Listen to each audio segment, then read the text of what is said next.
ci actionnariat bi loolu pour man du société nationale donc patriotisme mooy lépp li nga xam ni secteur stratégique la rawatina boo amee les ressources humaines de qualité nga fexe ko téyel sa bopp. mais kon question bi mooy est-ce que kon Macky Sall tey mën nañ ko considérer comme patriote. mais non wala patriote boobu ban niveau la nekk est-ce que nekkul. non Macky Sall est aux antipodes du patriotisme parce que bi mu ñëwee au pouvoir le premier acte qu'il a posé est un acte d'abandon de souveraineté dafa dem ci base armée française Ouakam bi nga xam ni dañu wàccee woon drapeau France yéegal bu Sénégal mu dem fa wàccee drapeau Sénégal yéegal drapeau France joxaat tubaab yi base militaire premier acte la posé dem visite officielle dem seeti Nicolas Sarkozy mu jox ko 80 milliards mu signé foofu ay accord de défense yoo xam ne ba léegi leeraguñ ko assemblée nationale lan mooy contenu accord yooyu donc acte d'abandon de souveraineté la njëkk a posé kon du patriote koo xam ne ndox bi ngay naan da ko joxe tali yi mu joxe téléphone bi mu joxe distribution bi mu joxe aéroport bi mu joxe mooy tali yi xam nga licence de pêche gis nga coow li le foncier agricole stade bu bees bi nu mu fële nu mu tuddati pompier mu jox ko naar yi les produits halieutiques waaw halieutique mooy licence yi ma jund pompier mu jox ko naar yi foncier agricole bi ay milliers d'hectares lay jox compagnie étrangère yi ba noppi jam ñaajo société immobilière yi fa nekk di tabax foofu y a un scandale fii am na loo xam ne bu ñu ko leeralee moo tax moom y a de fortes chances mu mooy ci nguur yi parce que dafa am ay dossiers c'est le seul président bu am ay dossiers président Macky Sall xam nga président Macky Sall dafa am dossier c'est le seul président sénégalais Abdou Diouf mënoo wax ban dossier la am wala ban xaalis la luubal wala ban corruption lañ ko jàpp ak yooyu tout ça mais Macky Sall c'est pas le cas parce que booy gis ñuy wax déclaration de patrimoine moom première déclaration de patrimoine am mais dafa am controverse dafa ñëw ni 8 milliards la am 7 milliards yi lan la ko justifier libéralité déedéet nee na Ablaye Wade moo ko may nañu mooy libéralité nañ ko leeral mais c'est pourquoi ma préciser ko Ablaye Wade daf ni waxul dëgg te waxee ko noonu sax dafa ni waxul dëgg kon déjà foofu lan lañ doon yóbboo gars yi kër yi amul may amul lii mais ki nga wax ni maa la may nee na mayuma la waxoo dëgg moom ay problème la indaale ci nguur gi bokk première chose déclaration de patrimoine bu déclaration sax de bien la ñu teg ci ay weer ñun suñu Petro-Tim bi lan moo ko sos affaire u Petro-Tim mu prêter serment avril mai juin 19 juin mu signé ñaari décret yooyu 2012 596 587 jox Aliou Sall ak Franck Timis dafa rapide est-ce que xam nga Sahel Aviation ban date lañ ko créé xam nga Sahel Aviation kii moo ci nekk Aliou Sall xam nga ban date lañ ko créé xam nga 19 juin la ñu signé décret Petro-Tim le 20 juin. kon le 20 juin la ñu créé Sahel Aviation. mais Sahel Aviation moom lañ jox $250,000 yi versement bi kii. non Agritrans lañ. Agritrans voilà bu nijaayam ji la c'est toujours la famille hein Ablaye Timbo donc ñoom dañu programmer seen yëf dafa mel ni dañoo xiifoon xool empressement boobu ni ñu enchaîner affaires yi loolu moo leen di dugal parce que xam nañu nit ñi ils ont les dossiers dañ leen di téye ñoom duñ ci génn moo tax dinañ def tout pour ngoy te dina metti parce que askan bi moo ko dul nangu te moom ci boppam président Macky Sall am na benn deuxième licence bu mu jox Total boo xam ni Total da cee fay $10 millions ci signature décret d'approbation décret président $10 millions versés à la date de publication du décret d'approbation loolu la ñu bind ci contrat bi wallaahi Macky Sall moo ko signé ci suuf moom ak Boun Abdallah Dionne jox 65 000 kilomètres carrés de notre territoire maritime à Total 65 000 kilomètres carrés. mooy bi nekk Rufisque. déedéet kooku destu géeju Sénégal bi yëpp la bokkul ak Rufisque yëpp li des ci géeju Sénégal te amul licence jox nañ ko Total ci benn contrat ci contrat boobu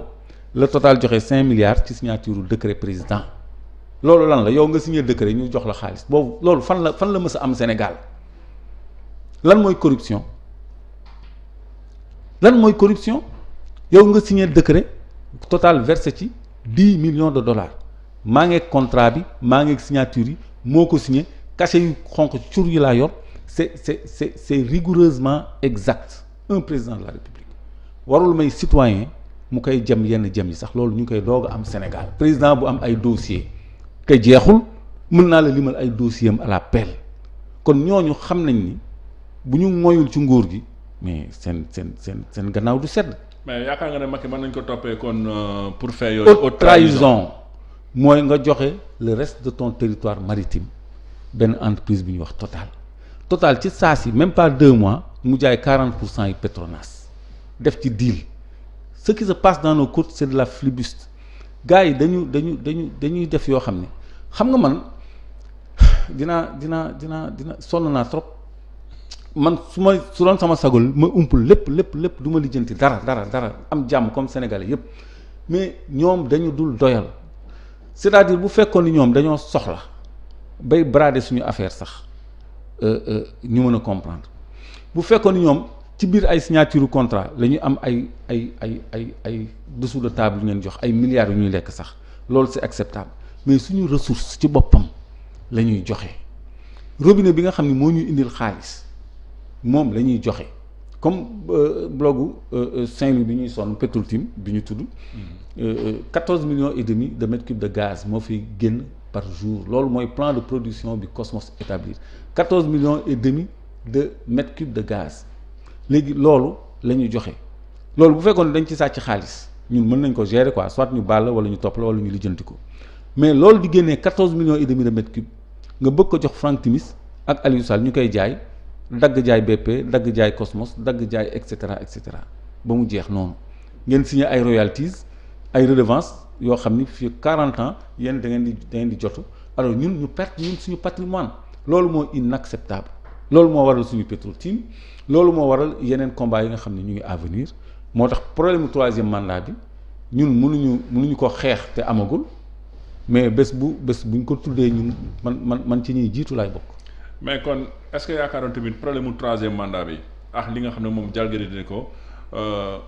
moom sont des problèmes sous-jacents mooy maanaam 3e mandat bi moo war a nekk parfum bi mais li nga xam ne mooy enjeu yi nekk ci biir. mooy les enjeux économiques yi nga xam ne moom mooy génn ci contrat yi nga xam ne moom moo juddoo ci bradage économique bradage. waaw parce que xam nga ñoom dañoo nëbbootul sax far xoolal ministre bi sàcc rabu àll ay kéwél kooku est-ce que nëbbatu na xam nga lan lay wax ça ne m'ébranle pas je reste droit dans mes bottes. xoolal googu ñàkk jom yaa ngi doon wax léegi crise de valeur xam nga loolu nga ma yokkal ci sama crise lii da koy firndeel ça na yëngalul ma un tel patrimoine universel nga def ci lu ñaawee noonu yàq bu mel noonu nga ni ça me fait ni chaud ni froid ba noppi ngay siège conseil des ministres jàkkaarloog Macky Sall ça veut dire que vous êtes tous pareils parce que kooku amatul place am conseil des ministres moo tax ma ne la ñoom dañoo nëbbatootul Mansour Faye dégg naa ñu ngi koy laaj ay facture ci affaire Covid bi. si depuis mois de mai. muy freiner des 4 fers. si mois de mai tergiversation boobu waxuñu affaire Suez bi loolu am na ci interpellation bien avant affaire assainissement ONAS direction de l'assainissement ba mu nekkee ministre de l'hydraulique mais jàpp nañu ñëpp foofu y compris son directeur de cabinet moom rek la ñu jàpp ñu dem procès donc lu c'était du béton. problème mu 6 milliards xam nga donc ñoom ils traînent des scandales à la pelle te ñoom ñoo la gën a xam ne ñun am na lu ñu téye wax ji ñuy wax ñu déglu di ñu bàyyi noonu du dara de ñoom xam nañu li ñuy wax xam nga léegi maa ngi tudd 10 millions de dollars bu Total fay ci signature décret. waaw pour kii surface maritime bi des. waaw pour ñu jox ko géej gi loolu bu dul dëgg mais du ma ko wax procureur mu may dégg président mu may dégg bu ma déggul sax nañ ko jottali wax ji li ma fi wax yëpp dina ko dégg mais du ñu mën a yëngatu parce que dañoo jubul dañoo tegul dara ci yoon donc mënuñu teg ku xam ci yoon ñoom politiciens yi la ñuy yeb. kon ñoom su ma déggee say wax ñoom dañoo dëng moo tax sax ba ñu tàmbalee CREI ba ñu mën ko tamit ñu tënk seen bopp. mais seen kaw la doon jëm waaw ma ne parce que bu fekkee ne premier élément bi moom moo war a wane moom dafa war a set ak déclaration de patrimoine am. moom ay lënc yu bëri yu ci nekk. mënul tamit topp keneen. non et puis affaire CREI bi sax mais dafa doon jëm ci ñoom gis nga tous ceux qui ont été ministres des mines et de l'énergie bu ñu leen xoolee jàpp leen Macky l'a été Samuel l'a été Madické l'a été Baldé l'a été Ousmane Ngom l'a été liste CREI bi ñan ñoo ci nekkoon ñoom ñëpp dañoo xamalante. kon dafa doon def effet boomerang. affaire 7 milliards yi mu lay wax bi mu ne Ablaye Wade moo ko may Ablaye Wade ni du dëgg waaw defal nag Idriss Seck bi mu ko interpellé ci saa si le procureur autosaisir ñu ne une fois procureur autosaisir mais avant midi mu yàbbi ko pourquoi léegi ñu ni du def déclaration de patrimoine moom defagul léegi ba dégg man dama war a xam compte Macky Sall lu ci nekk da nga ko war a rendre public conseil constitutionnel daf ko war a rendre public article 37 moo ko ci tënk te daf ko war a def avant muy prêter serment son serment n'est pas valable parce qu'il doit être précédé d'une déclaration de patrimoine defu ko et non déclaration de bien donc ñooñu kan la ñu mën a jubbanti wala teg ko ci yoon chaque jour corps de contrôle yi épinglé ay nit xoolal procureur bi mu ñu fi woowee ci affaire Petro-Tim nekkate OFNAC jox na ko rapport depuis 2017 ci affaire Petro-Tim mu téye ko ni ñun daf ñuy woo témoin ministre de la justice naan wéy Aliou Sall moom jullit la seen na ko mag procureur naan wéy président gisul rapportu inspection générale d'État alors que ñun am nañ ko yow am nga rapport IG bi ñun ñëpp am nañ ko mais comment ça veut dire que président amu ko ñun lu tax parce que c'est grave. mais ci rapport boobu encore pour nit ñi nga xam ne ñoo ñuy seetaan mën a gën a comprendre. ndax dem nañ sax ba ñi nga xam ne ñoom ñoo nekk service présidentiel bi. ñu ne ñoom mission bi sax mosul am far. Il n'y a jamais eu de mission après bi ñu demee ba dem ba ci sës ñu finalement ñu reconnaître affaire bi di tourner loolu est-ce que tamit ñëkkul nekk tamit élément buy wane na ñoom jubuñu. gis nga c'est par une lettre de mission numéro 035 PRCAB en date du 30 mai 2012 signée par le directeur de cabinet du président Abdou Aziz Mbaye bokkul ak Abdou Mbaye bii. Abdou Aziz Mbaye prescrivant une enquête au sein de Petrosen. Ordre de mission boobu lañ jox Gallo Samb ak Omar Sarr pour ñu def enquête bi ordre de mission numéro 035 PRCAB CAB comme cabinet PR comme présidence en date du 30 mai 2012 ñu ngi këyit yi ñu ngi bordereau de transmission yi ñoom pourquoi duñu woo pourquoi xam nga lan mooy gravité rapport boobu recommandation numéro 2 xam nga président duñ ko wax proposition sax la ñuy wax duñuy wax recommandation xam nga proposition la ñuy wax par orma proposition numéro 2 bi dafa ni président sa ñaari décret yi nga signé baaxul rapporté ko faase ko licence bi nga jox Petro-Tim delloo ko nangu ko parce que baaxul parce que dafa jalgati suñu code pétrolier ci article 8 bi nga xam ni ñépp a ko mokkal pour la première fois au Sénégal président jël décret corps de contrôle mais Macky Sall dañ ko épinglé IGE dafa épinglé Macky Sall parce que corps de contrôle moo ko ni sa décret yi baaxul dafa Petro-Tim dafa jalgati suñu code pétrolier te boobu 2 mois yi courirul woon donc délai délai yi c'était suffisant pour ñu rapporter décret boobu loolu moo tax nanguwuñu existence rapport bi nanguwuñu gis rapport bi parce que nga jël décret ko inspection générale d'État ni la lii baaxul jox la recommandation ni la dindi ko licence bi retiré ko te yow tiré woo ci conséquence nga dem ba 2013 nga jëlaat yeneen ñaari décret encore en connaissance du rapport 1154 ak 1155 prolonger période initiale de recherche pour ñi mën a am client parce que boobu jaayaguñu Cosmos 4 décrets au total moo ko lié à Aliou Sall et à Franck Timis moom Macky Sall ñun ñu ñuy laaj ay témoignages te lépp ne fi.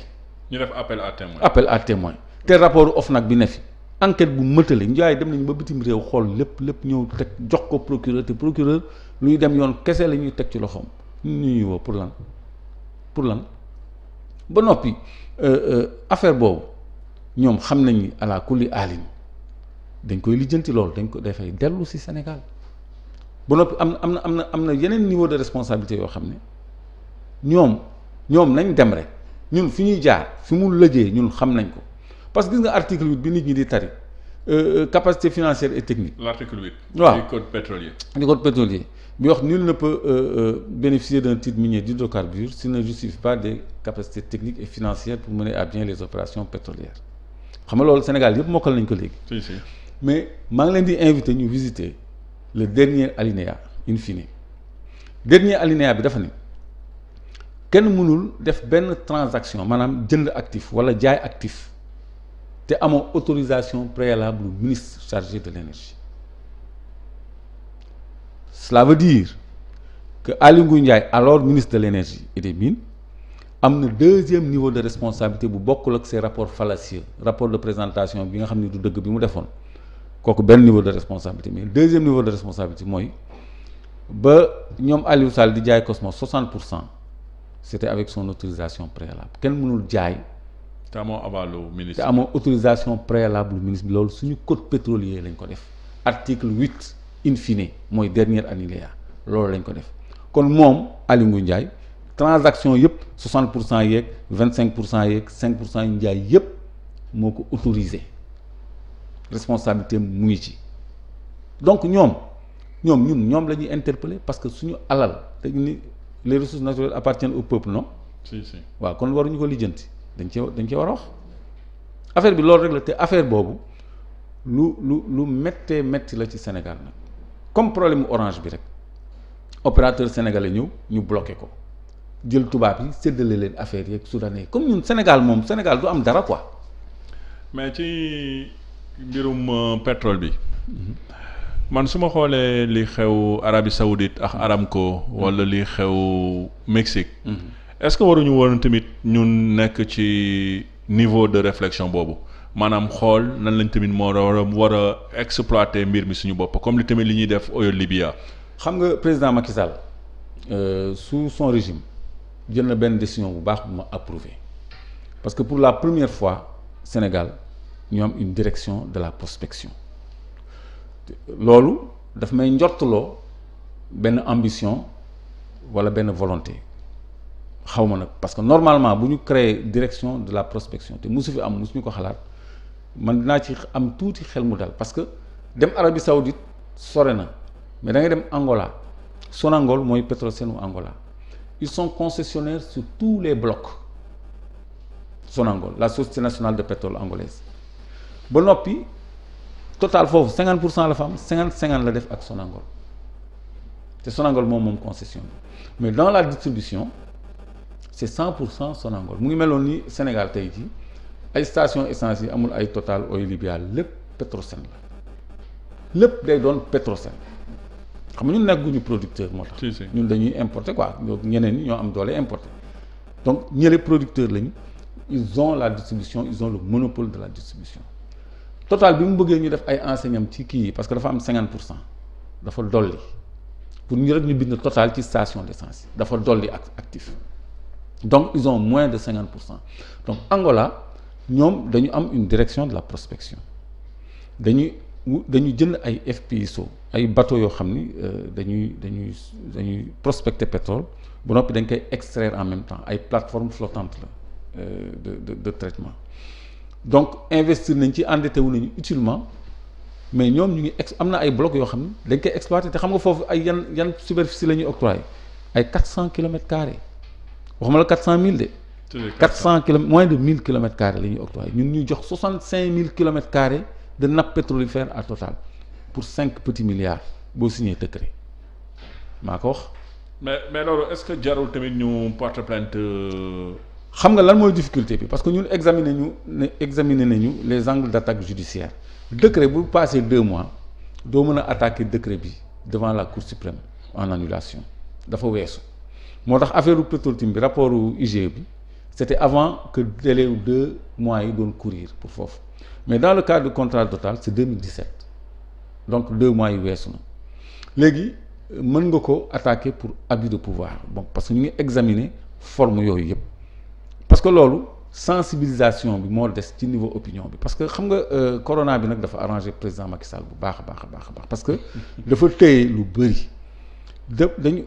fi mu nekk nii li Bill Gates créé ci monde bi benn concept bu mu indi mooy bioterrorisme c'est-à-dire dañuy tiital pour restreindre suñu liberté pour numériser suñu économie affaisser économie réelle yëkkati économie numérique et cetera kooku c'est un autre débat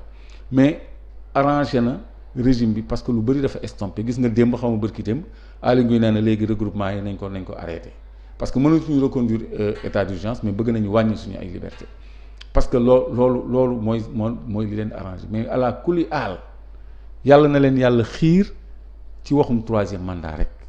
loolu moom luy dimbali Sénégal la parce que dina doon stimulant bi nga xam ne mooy yëngal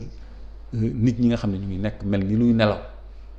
waaw loolu dina leen mën a fédérer. mais jamono yi nag yaakaar moom mu wax ko parce que moom avec loi d'habilitation bi il a presque. loi d'habilitation bi jeex na 3 mois la woon jeex na. yaakaaroon daf koy prolonger. non mënuñu ko prolonger y a pas de cette situation d'urgence qui